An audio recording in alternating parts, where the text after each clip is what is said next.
तो hello friends, आज के लेक्चर में हम डिस्कस करेंगे about the angular momentum. Angular momentum के बारे में तो आपने पढ़ा होगा कि मतलब momentum corresponding to the rotational motion of a object.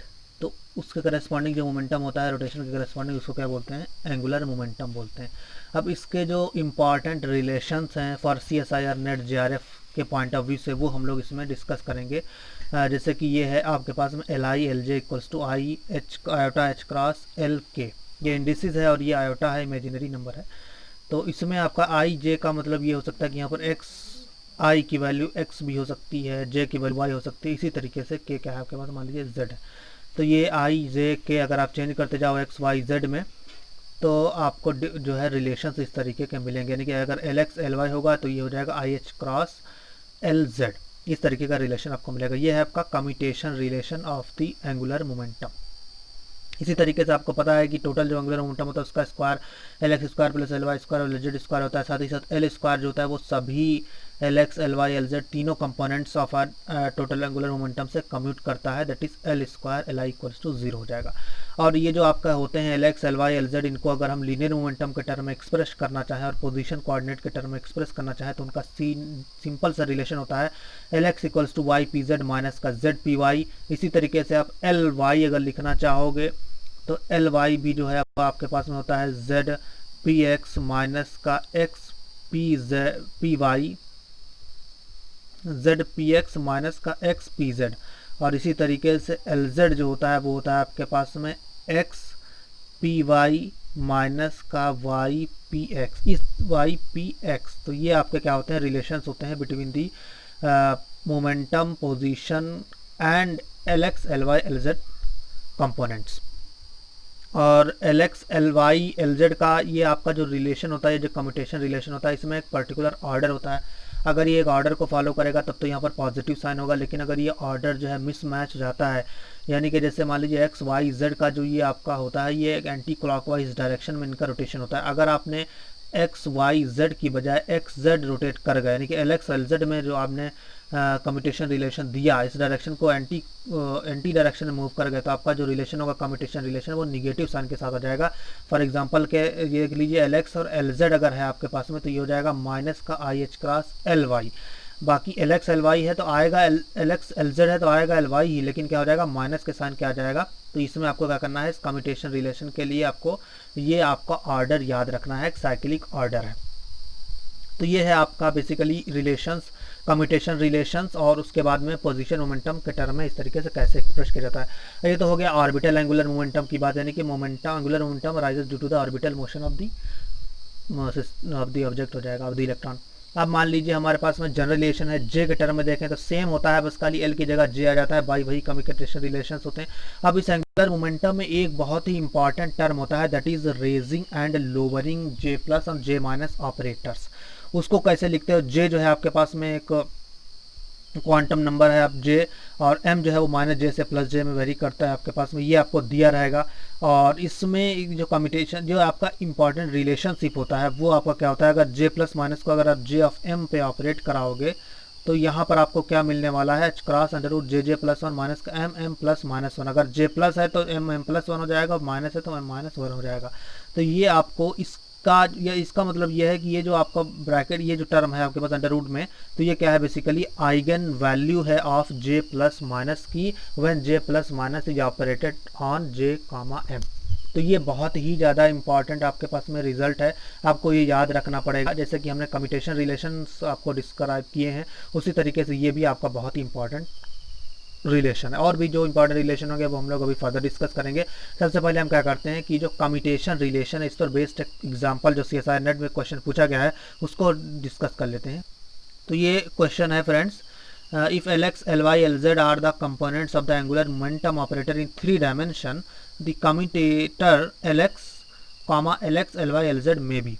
यानी कि ये आपको एक कम्यूटेशन रिलेशन दिया हुआ है, उसको आपको फाइंड आउट करना है कि ये क्या होगा, एच क्रॉस एल एक्स इस तरीके से होगा, ये होगा, ये होगा, या फिर जीरो हो जाएगा।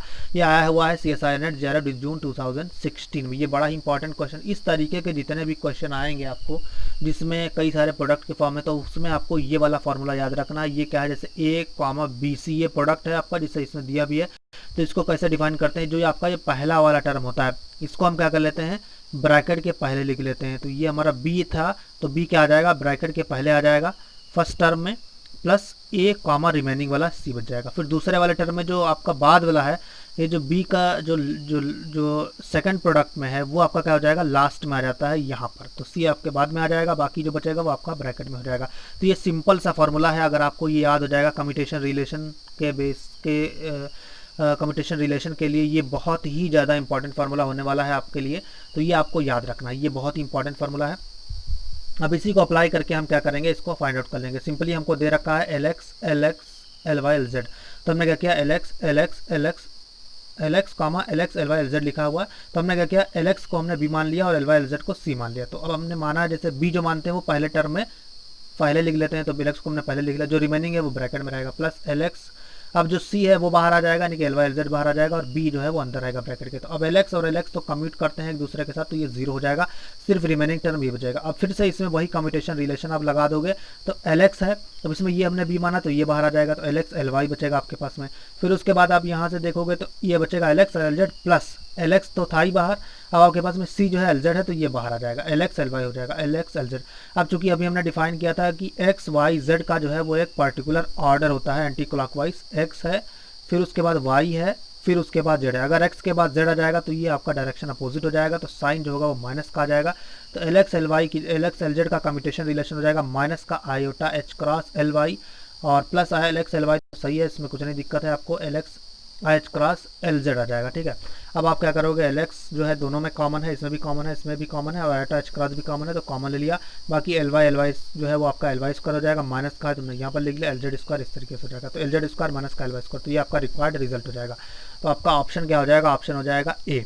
तो ये आपका सिंपल इस तरीके से आप इसको सॉल्व कर सकते हो। ये है कम्यूटेशन रिलेशन पर बेस्ड एंगुलर मोमेंटम का क्वेश्चन, ये बहुत ही इंपॉर्टेंट क्वेश्चन है दोस्तों। अगर आपको ये समझ में आता है तो please like share and subscribe and hit the bell icon for more updates. अब आते हैं नेक्स्ट क्वेश्चन में, इसमें दिया हुआ है कि psi NLM denotes the eigenstate of a hydrogen atom is usual notation psi NLM equals to 1/5 2 psi 2100 minus का 3 साई 211 प्लस √7 साई 210 माइनस का √5 साई 21 माइनस 1। अब इसे पूछा गया है is an eigenstate of L square but not LZ and H of H but not of L square LZ of H L square LZ तीनों का है, या फिर आपका L स्क्वायर LZ का है लेकिन H का नहीं। तो इसमें से बताना है कि ये जो स्टेट है वो आइगन स्टेट किसका होगा। सबसे पहले तो आपको पता होना चाहिए कि आइगन स्टेट को कैसे डिफाइन करते हो। जैसे मान लीजिए आपके पास में कोई ऑपरेटर ए है और वो किसी एक आइगन स्टेट पर, वो किसी एक स्टेट पर एक्ट करता है, तो अगर आपको इस तरीके का इक्वेशन मिलता है तो आप कहते हो कि psi is an eigenstate of operator A, where A lambda is the eigenvalue of A हो जाएगा। तो ये सिंपल सा रिलेशन है, अगर आपको ये इक्वेशन मिलती है तो आप कह दोगे कि साई जो है वो आइगन स्टेट ऑफ ए है।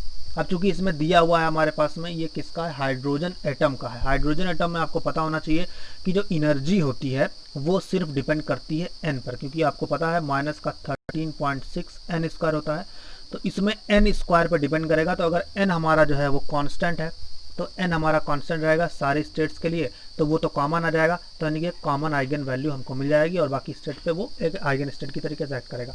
अब सबसे पहले तो कुछ रिलेशंस डिफाइन कर लेते हैं। जैसे इसमें पूछा गया L स्क्वायर LZ है, तो L स्क्वायर के लिए जो आपका रिलेशन होता है इस तरीके का आइगन वैल्यू वाला आइगन इक्वेशन का, वो है इस तरीके से होता है। अगर साई NLM स्टेट है कोई भी हमारे पास में, तो H cross square LL plus 1 ये इसकी आइगन वैल्यू होती है ऑफ L स्क्वायर, और ये हमारा आइगन स्टेट होता है। इसी तरीके से LZ को अगर आप ऑपरेट कराओगे तो H cross M Sai NLM बच जाएगा। और अभी हमने डिस्कस किया हाइड्रोजन एटम के लिए जो एनर्जी होती है वो माइनस का 13.6 एन स्क्वायर है, तो ये हमारे पास में रिमेनिंग बचेगा, ये इसकी आइगन वैल्यू है एक तरीके से कह सकते हो। और हैमिल्टोनियन की आइगन वैल्यू क्या होती है, एनर्जी होती है। अब सबसे पहले तो हम बात करेंगे कि इसमें हम देख रहे हैं ये जो हमारा आइगन स्टेट है इसमें 2 जो है 2 2 2 2 दैट इज एन, एन तो हमारा फिक्स है, तो इसका मतलब क्या होने वाला है कि एच जो है वो इस पर जो ऑपरेट करेगा तो एक कॉमन आइगन वैल्यू हमें मिल जाएगी, तो आइगन वैल्यू इसमें एक कॉमन मिल जाएगी। इसका मतलब ये है कि हमारा साई जो है वो इस तरीके का फॉर्म जो है एच ऑपरेटर के लिए ऑब्टेन कर लेगा, एक्वायर कर लेगा। तो इसका मतलब है कि this is eigenstate of H psi E psi हो जाएगा हमारे पास में। फिर दूसरा हम चेक करते हैं एल स्क्वायर के लिए, अगर चेक करिए आप तो 2 हो जाएगा, और एल एल एल प्लस 1 है, जैसे ये सोर्स साई 2 0 0 है तो इसमें 0 रखेंगे तो ये तो 0 हो जाएगा, प्लस साई 2 1 1 है तो 3 1 प्लस 1 हो जाएगा, इस तरीके से रखोगे तो इसमें बेसिकली ये तो 0 हो जाएगा। तो जो रिमेनिंग आपका साई बचेगा वो जो गिवन वाला साई है उसके इक्वल नहीं होगा, यानी कि इस तरीके का इक्वेशन आपका बनेगा नहीं। तो इसका मतलब है given Sai is not an eigen function of L square. इसी तरीके से अगर आप एल जेड को चेक करोगे तो ये भी आप दिखा सकते हो कि psi is not an eigen function of L Z. तो आपका कंक्लूजन क्या निकल के आता है, जो आपका गिवन साई है it is an eigenstate of H but not of L square and L Z. तो इसका मतलब जो आपका ऑप्शन है वो कौन सा है, 2 ऑप्शन है, एच का तो आइगन स्टेट है लेकिन एल स्क्वायर और एल जेड का ऑप्शन नहीं है। तो गाइज अगर आपको ये वीडियो पसंद आता है तो please like share and subscribe and hit the bell icon for more updates. अब आते हैं फ्रेंड्स नेक्स्ट क्वेश्चन में। इसमें पूछा गया है कि find the expectation value of L X square plus L Y square for the eigenfunction of Hamiltonian psi N L M equal to 1/5 3 psi 2 1 1 plus this तरीके से ऑप्शन दिया हुआ ए बी सी डी। तो इसमें आपको L X square plus L Y square का क्या करना है, एक्सपेक्टेशन वैल्यू निकालना है। तो इसमें आपको कुछ नहीं करना है, जैसे कि हम जानते हैं L square equal to L X square plus L Y square plus Z square. तो L X square plus L Y square की जगह अगर हम एल स्क्वायर माइनस का एल जेड स्क्वायर रखें तो इसकी expectation value easily find out की जा सकती है, क्योंकि हमें पता है कि अगर हम एल स्क्वायर को ऑपरेट कराएंगे किसी भी मतलब अगर आपके पास में कोई भी अगर इस तरीके का साई एन एल एम है इसके ऊपर ऑपरेट कराओगे तो L L plus 1 H cross square ये आपका आइगन वैल्यू मिलता है, बाकी आपका साई एन एल एम हो जाता है। ठीक इसी तरीके से अगर एल जेड स्क्वायर ऑपरेट कराएगा आपके पास में तो ये हो जाएगा H cross square M square psi, ये आपका आइगन वैल्यू मिल जाएगा। सिंपल है, आपको बस इसको क्या करना है, L X square L Y की जगह आपको एल स्क्वायर एल जेड को यूज़ करना है, स्क्वायर को यूज़ करना है और आप क्या कर सकते हो एक्सपेक्टेशन वैल्यू फाइंड आउट कर सकते हो। तो हम क्या करेंगे step by step find out करेंगे, पहले एल स्क्वायर की एक्सपेक्टेशन वैल्यू फाइंड आउट करेंगे, फिर एल जेड स्क्वायर की फाइंड आउट करेंगे और उसके बाद तो एल स्क्वायर की ऑपरेट करने का मतलब है आप इसको इस पर ऑपरेट कराओगे तो एच क्रॉस स्क्वायर हमने कॉमन ले लिया, सब में कॉमन आ जाएगा बाई 5, इतना तो था ही हमारे पास में। आप क्या करोगे इस वाले पे साइड 2 1 1 है तो इसमें से सिर्फ एल से हमें मतलब है, इसमें एल 1 है इसमें भी एल 1 है और इसमें भी एल 1 ही है, तो सब में क्या हो जाएगा 1 1 प्लस 1 के 2 जो है वो सब में आ जाएगा। तो 2 का फैक्टर एक बचेगा तो 2 3 जा 6 हो जाएगा आपके पास, बाकी सब में 2 रहेगा। फिर दूसरा वाला जो है आपके पास में अब तो सेम ही है, अब एक्सपेक्टेशन वैल्यू निकालना है। एक्सपेक्टेशन वैल्यू आपको पता है ये साई एल स्क्वायर और साई ये आपको लेना है बेसिकली।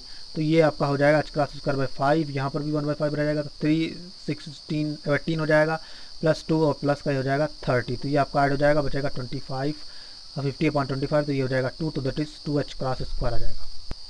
फिर आते हैं एल जेड स्क्वायर के लिए, तो इसमें भी क्या बचेगा सिर्फ एम से हमें मतलब है, तो इसमें एम की वैल्यू 1 है, इसमें 0 है और इसमें -1 है, चूँकि एम स्क्वायर होना है तो 3 1 स्क्वायर 3 रहेगा, इसमें ये तो 0 हो जाएगा आपके पास में, फिर ये आपके पास में प्लस का 1 हो जाएगा तो ये माइनस का √15 ही रहेगा, तो 3 साइड 2 1 1 हो जाएगा। अब इसका प्रोडक्ट लोगे तो ये तो 0 का कोई कंट्रीब्यूशन नहीं रहेगा, 3 साइड 2 1 1 से इसका मल्टीप्लाई होगा और बाकी सबके तो ये ऑर्थोगोनल हो जाएगा, क्योंकि ऑर्थोनॉर्मल वेक्टर्स हैं तो ये हो जाएगा आपके पास में 3 × 3 यानी कि 9 बचेगा प्लस 0 प्लस 15, तो 15 प्लस 9 इक्वल टू 24 हो जाएगा। अब चूँकि आपने टोटल एक्सपेक्टेशन वैल्यू निकालना है तो L X square plus L Y square equal to L square minus L Z square. L square आपको पता है अभी 2 एच क्रॉस स्क्वायर आया, ये आया 24/this, तो ये इसको सॉल्व करोगे आएगा 26/25 एच क्रॉस स्क्वायर। सो आपका ऑप्शन हो जाएगा डी। तो ये है, this is all about angular momentum and the problems based on the angular momentum. तो गाइज अगर ये वीडियो आपको पसंद आता है तो please like share and subscribe and hit the bell icon for more updates. और जहाँ जहाँ भी आपके फ्रेंड्स जो हैं वो CSIR NET JRF की तैयारी कर रहे हैं तो उन्हें भी इसको फॉरवर्ड करना ना भूलें। Thanks for watching.